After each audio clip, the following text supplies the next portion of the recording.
Let's complete the modeling of the environment structure by positioning the camera and dividing the wall behind the sideboard into panels.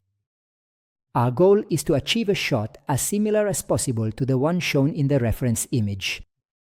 In the outliner, we activate the main collection.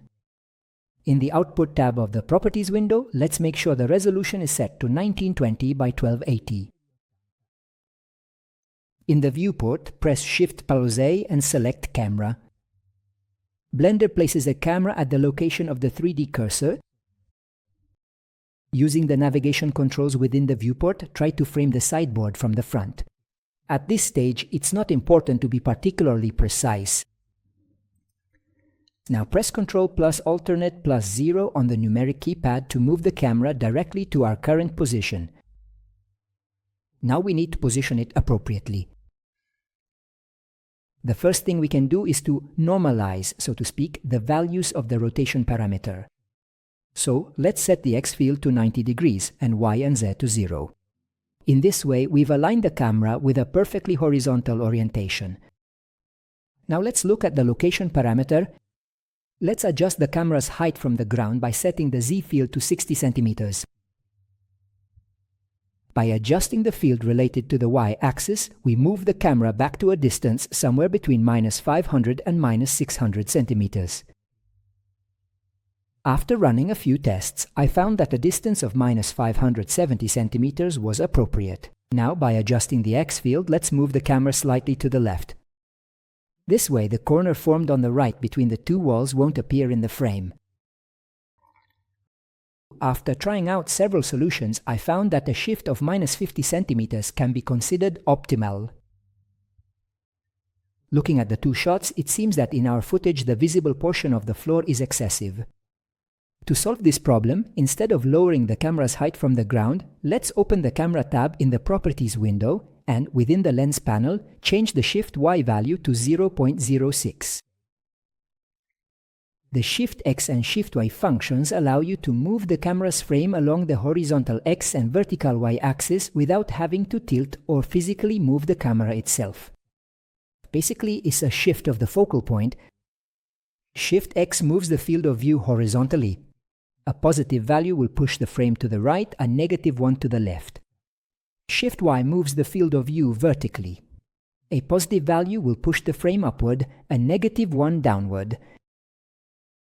This function is especially useful when creating architectural or interior renders because it allows you to correct converging lines, such as the vertical lines of a building, without having to tilt the camera, thus avoiding unwanted perspective distortions. Once the camera has been positioned, we need to make some adjustments to the plank flooring and to the plane we created to fill the gaps. Set the view to top-down and switch to wireframe display mode. Select the planks and move them along the X-axis using the outer edge of the perimeter wall as the snap point, the one that contains the French door. Select the gap-filling plane. Move it as well along the X-axis and snap it to the left end of the planks.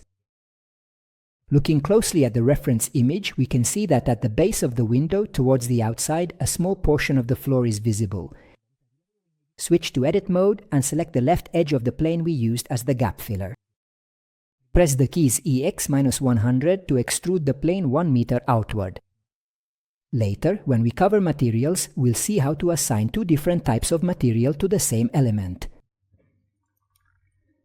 Let's return to the camera view. Looking at the reference image, we can notice that the wall behind the sideboard is divided into panels. To help us with modeling, open the File menu and click on Append. In the dialog window that opens, navigate to any file you created in the previous modules 1 and 2 and click the Append button. Double-click on Collection and then double-click again on the reference collection. Change the display mode to Wireframe. Select the wall and switch the working mode to Edit mode. Press Ctrl+R and insert a vertical loop cut, confirming it with the left mouse button. Move it to the left, positioning it on the vertical separation line of the panels shown in the reference image. Once it's in position, confirm again with the left mouse button. Repeat the same operation to add a horizontal loop cut. Let's return to Object Mode and isolate the selection. Now the wall is divided into 4 panels, which we are going to separate exactly as we did for the doors and drawers of the sideboard. Switch back to Edit Mode and set the selection mode to Face. Select the faces of the first panel, press P and choose Selection. Repeat the same operation in turn to separate the other 3 panels. Let's go back to Object Mode. Select the first panel, switch to Edit Mode and set the selection mode to Edge. Select the 2 bottom edges and press F. Select the right vertical edges and press F again. Perform this operation for the other 3 panels as well, making sure for the 2 at the bottom to also close the top edges with a face.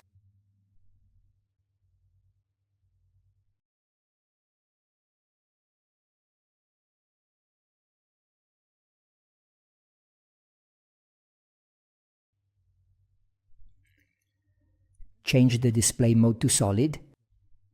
Select the first panel and open the Modifiers tab. Click on Add Modifier and type Bevel. Set the amount parameter to 0.65 centimeters. Select the other 3 panels and finally select the panel to which we just applied the Bevel modifier. Press Ctrl L and choose the Copy Modifiers option. Press the / key on the numeric keypad to reactivate the other elements in the scene. As always, save the file progressively. In the next lesson, we will see how to model the window frame.